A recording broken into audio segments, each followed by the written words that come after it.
One of the greatest challenges in any container gardening is the very high demand of water. Unlike the ground, containers dry out really fast, and so they need frequent watering if the plants are to survive. Containers don't keep reserves of water like the ground does when it's dry. So in the dry season, plants really suffer. And I found myself in such a place several times until I tried out some of these methods and they've worked for me. I made these type of containers, and if you want to know how I made them, I have a video. I'm going to link to the video in the description. You can go there and you watch that video. So this container has a bottom container and then a container on top.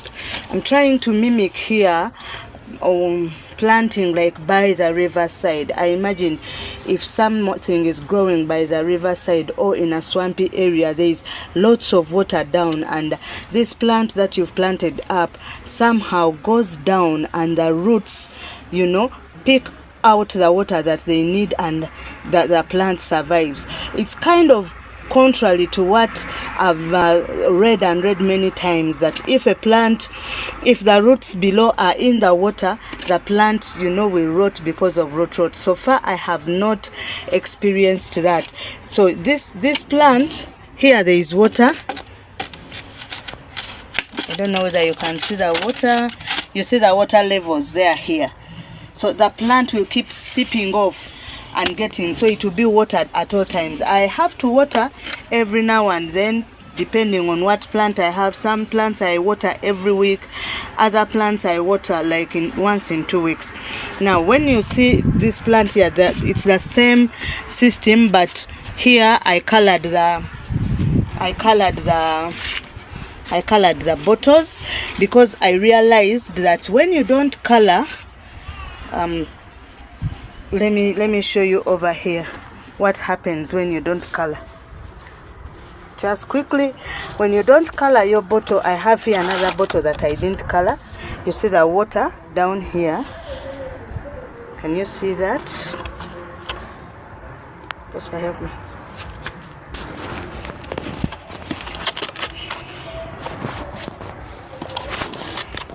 You see what is happening in this bottle?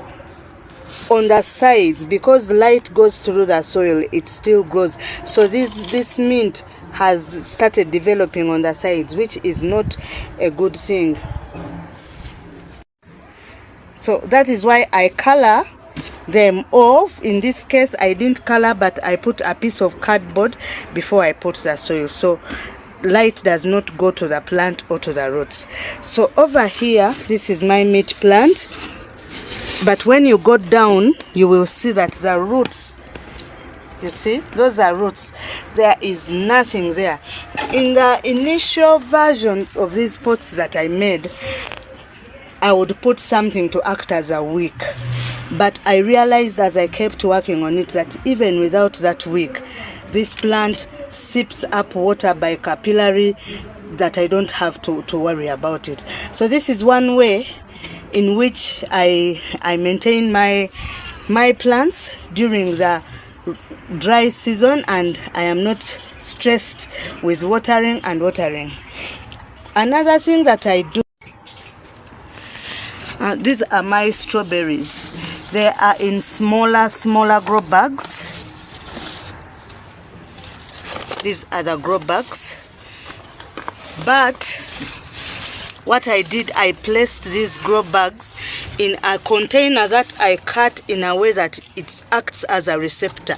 So when I put water here, these plants are always watered at all times. I don't have to keep watering every day.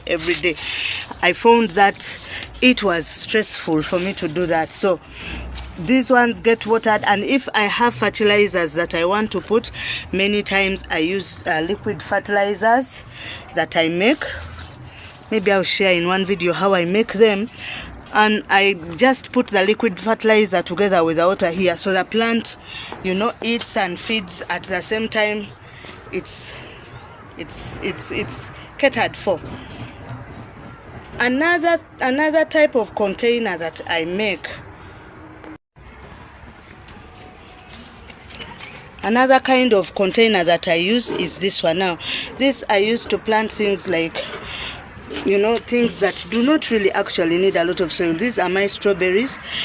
Over there I have chives, onion chives that I almost planted in the same system. But here you can see I put the hose. This whole tin from here to here is the same. I just cut off the top, and the top I used it also to grow on top. But here on the bottom I put stones, you know, such that the soil, there's space for water down here. And I put the soil, and I put just a hole such that when there is too much water, like if it's raining and it's raining a lot, this hole will leak out some of the water, the excess of the water. But if it is below this, the soil will take off the water, and the water will move by capillary, and it will go and water these plants here. So, and I did of course mulching at the top, because I also realized that when you don't mulch at the top here, much as down has the water, the top gets too dry, which also affects the plant. So I mulch to keep the place, you know, watered. And in this way, my strawberries, I don't have to worry. If I'm away for a week or so, I don't have to worry about my plants drying. I just make sure that I've given it water or fertilizer enough to this water level here, and it will be good. So those are some of the ways that I keep up with the watering demands in a container garden. You can try your own. If you have other ways that you'd like to share, please share with us in the comment section. We would be glad to learn from you. Until next time, stay healthy and God bless you.